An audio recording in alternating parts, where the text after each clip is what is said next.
Good day.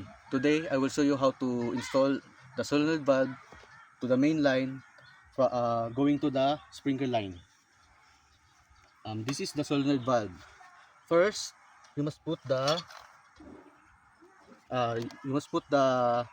male valve into this both end of the solenoid valve. You must put the Teflon tape to avoid leakings.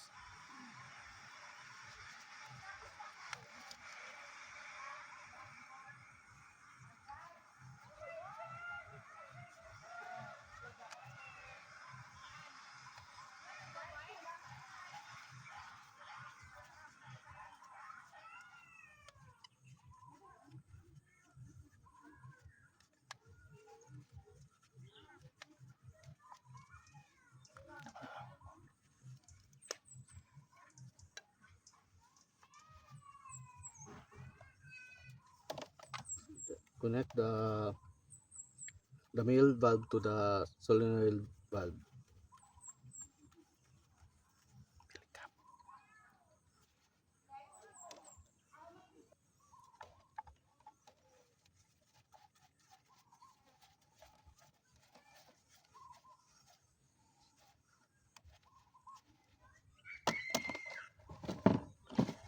Then connect the ball valve into the main line. Uh, we put solvent to prevent leaking.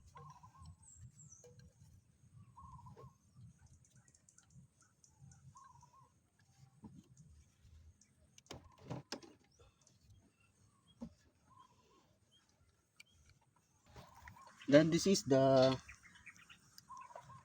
union cup. This is we must connect to this union cup into the ball valve going to the solenoid valve. First, put the solvent to avoid leaking.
Then connect the union cup into the sprinkler line.